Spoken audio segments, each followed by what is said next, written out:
It must feel slightly surreal being Michael Gove. You're one of the main faces of the Leave campaign, very positive about our economic future. Then you stand for the leadership, that goes badly. The winner, Theresa May, sacks you, and then she brings you back, and you're reincarnated as a moderately green environment secretary. And now, as per this morning, the chief salesman for Mrs May's Brexit compromise. Welcome. Welcome, Andrew. It's very kind of you to express such generous concern for me. But it's not about me, it's not about any individual. It's about a team making sure that we deliver the referendum mandate.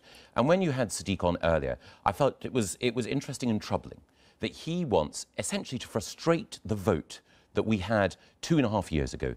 People voted clearly, 17.4 million people voted to leave the European Union. And Sadiq is essentially saying, stop. Let's delay that whole process. Let's throw it into chaos. And I think that would be a profound mistake. And so what we have instead of that in front of the country is the Chequers compromise. Can I ask you, if that goes through, if it happens, if it's brought back and voted on, is that permanent or is it a temporary solution? I think it's the right solution for this country to leave the European Union on the basis of what we've negotiated.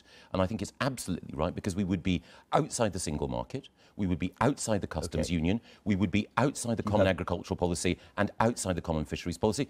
We'd have an end to free movement. OK, you have eloquently and fluently refused to answer my question. Is it permanent or is it temporary? No, I think it's the right answer. Now, the one thing... permanent? Well, yeah, but there's one critical thing.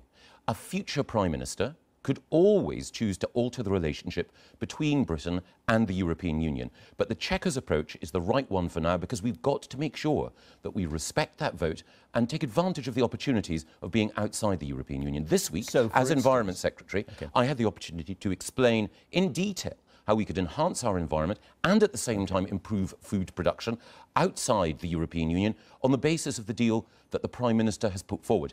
And now the responsibility is on the European Union because we've shown flexibility. I'll come to them in just a second. I think we need to put the focus on them. To give a very concrete example, is the common rule book something that we are going to be governed by in 10 or 15 years' time? Well, we've said that the common rule book, the acquis, these existing regulations, we're prepared to accept, and they've been stable, they haven't changed over time, but we also have a democratic lock. It is up to the House of Commons in the future to chart this nation's destiny and to decide what it is that we want to do if EU law changes. And critically, there's one other thing.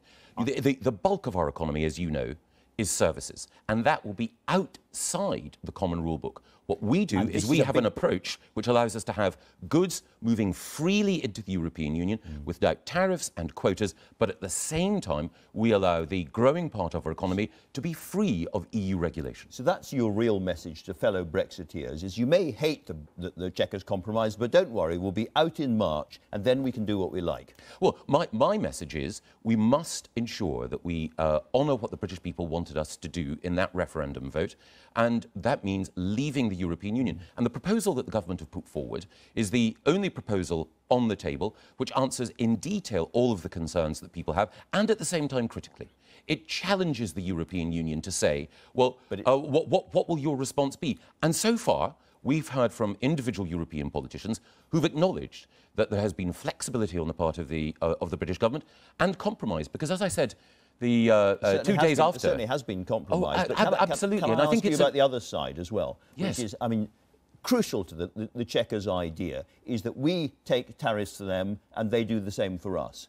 And Michel Barnier has said over the summer in absolutely unequivocal, plain terms, no, that is never going to be acceptable to us. It's off the table completely. So what is Plan B? Well, Michel Barnier is a tough negotiator on behalf of the European Union, but one of the things that we're all aware of... on this. No, unequivocal. One of the things we're all aware of is that we have a group of European leaders meeting in Salzburg. The Prime Minister is going to be talking to them next week. And as I say, we have shown flexibility in this process. We expect and hope and anticipate that there will be flexibility and compromise.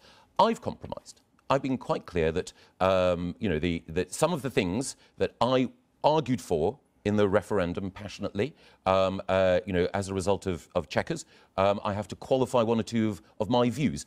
I have to acknowledge the parliamentary arithmetic. You're a compromiser. Well, I believe that the critical thing is making sure that we leave in good order with a deal which safeguards the referendum mandate. And one thing that I am clear about is that if the European Union, and I believe the signs are positive, accepts our proposition, then we will be out of the political institutions of the European Union, free to decide for ourselves what our policy will be in huge swathes of the area that the British Parliament absolutely wants to diverge from the European Union on.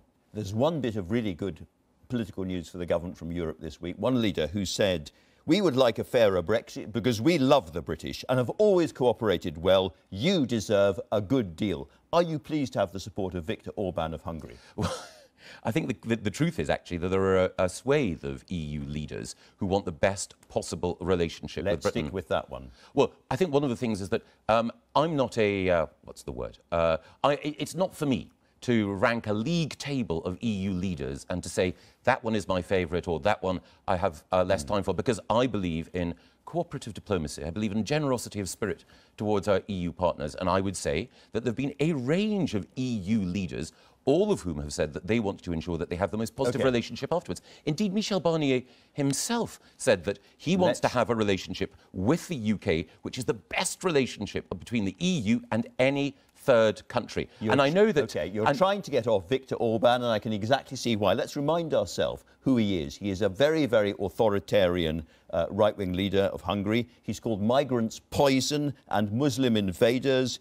He's widely regarded as anti-Semitic, and for good reasons. He's made it a criminal offence for lawyers to help asylum seekers. And he's targeted the media, the judiciary and NGOs in a very, very aggressive way. This is the man that your party in the European Parliament has decided to support. Why? No, that's not true. No, well, it is true. No, it's not true, Andrew, and it's critically important that we realise this. There was a vote in the European Parliament, but it's a long-standing principle of a number of MEPs from different countries and from different parties not to believe that the European Parliament should interfere in or censure the internal democracy of a particular country. Now, you or I... Just one second. Doing this kind of thing. You or I might have particular views about other countries, but the European Parliament and those within it, British MEPs and others, believe that that's the wrong way of expressing criticism. But there's another thing as well. My view is that the British are traditionally accused of playing divide and rule and picking off individual countries. This is a man who is... But I'm not going to play that game, and I'm not going to go down the route of... I have views, as I'm sure you do as well. What are they? No, but I'm not going to be drawn on my views about individual European leaders. Because you need his support? No, because I think that it would be wrong for me at a time when we need solidarity against a number of different threats. You mentioned anti-Semitism. We need to make sure that our voice is clear, our position on these issues is absolutely clear and resonant. And I don't believe that individual criticisms of the kind that you're understandably tempting me to make necessarily help us in ensuring that we get both solidarity on the issues that count and the best deal for Britain as we leave the European Union. I suppose the point I'm making in a circuitous way is that we've had a lot of conversations in this country about anti-Semitism in British politics, and Jeremy Corbyn has been under a lot of criticism for that. Here you are, as a party, voting alongside the most prominent anti-Semitic politician, xenophobic politician, somebody who, as I say, has described migrants as poison. And that's been the Conservative Party's view.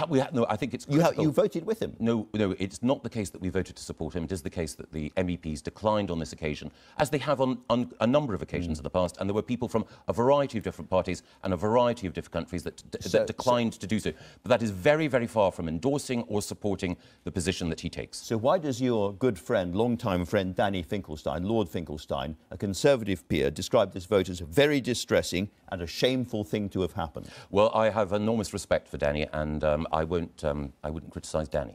All right, let's turn to somebody else. Do you still regard Mark Carney, the Governor of the Bank of England, as not truly independent? No, I think that he's doing a very good job. And you regard him as truly independent? I regard him not only as truly independent, I regard him as a first-rate public servant who's doing an excellent job. As you know, he came to brief the Cabinet earlier this week, and I believe that Mark Carney is an excellent governor. You've changed your mind about him, there. Yes, I was critical of him in the past, but I do think that he's doing an excellent job.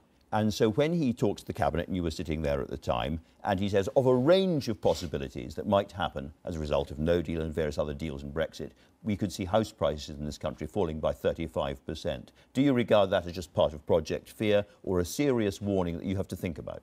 Well, as the governor himself made clear when he was speaking in Ireland the next day, the figures that were quoted and were attributed to him were actually figures that related to a stress test that he'd undertaken in order to see how resilient our banks were. He was very clear when he talked to the Cabinet, and he's been very clear subsequently that the figures that have been attributed to him were not a scenario, not a prediction that he was saying was a consequence of leaving the European Union. But of course, we need to be clear, as the head of the WTO has said, leaving the European Union without a deal, certainly not going to be the end of the world. Britain will get through it. There are many, many things that we can do to strengthen our economy, but also it's not going to be a walk in the park either. That is why we are focused on getting and civil disorder. That came from the police. No, well, I put that entirely to one side. I think the critical thing is that, of course, there are challenges in leaving without a deal, and my department is doing everything we can in order to meet the requirements, whatever the scenario is.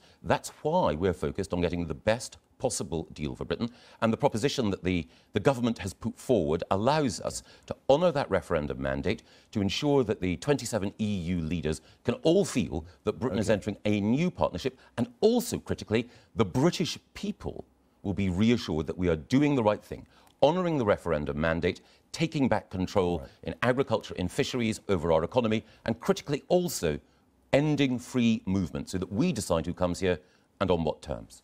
Let's turn to your day job, as it were. We've had the joint hottest summer ever. There's been extreme climate events happening in America and in the Arctic and indeed across most of the continent of Europe.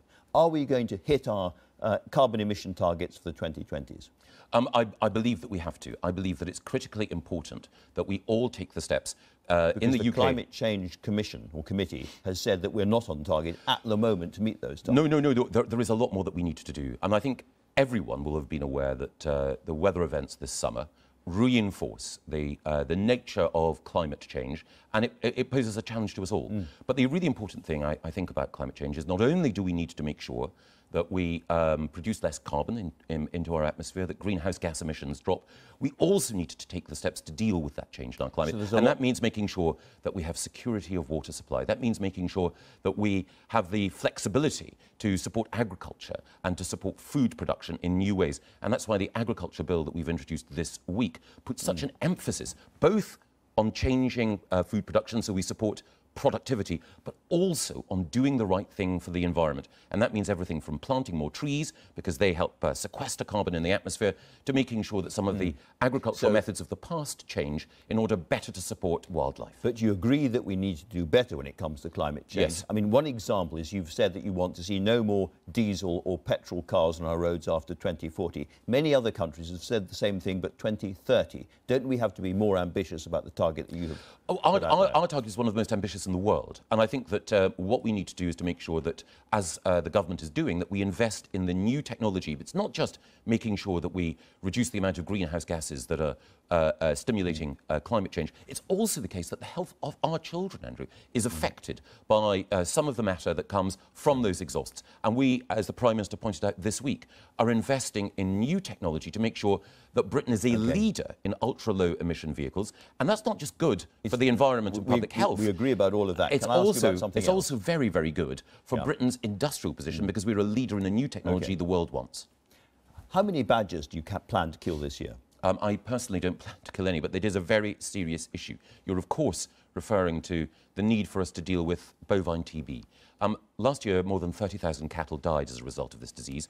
We need to take the appropriate steps, guided by science, in order to ensure that we can bring that disease down. And there is evidence that in those areas where targeted culls have taken place, that we have been able to reduce the incidence of the disease. But there is more to do. This is argued about. The Wildlife Trust, for instance, say that the badger cull, and 40,000, I think, is the answer to the question, 40,000 are due to be killed, is a dangerous distraction from addressing the main route of TB transmission in cattle, which is between cattle. And they say the costs of killing badgers are much higher than the cost of vaccination. Well, I think that I have enormous respect for the Wildlife Trusts. I should say one thing. Professor Charles Godfrey, one of the the country's leading experts in dealing with this disease is reviewing our policy overall, because we recognise that, of course, you need to have a balanced approach, and the movement of cattle and indeed some of the emerging science will allow us to ensure there is a balanced approach. None of us wants to be in the... out of time. I'm so sorry. No, not at all, Andrew. Let me come on soon again. I'll look at what's coming up in half an hour on BBC One.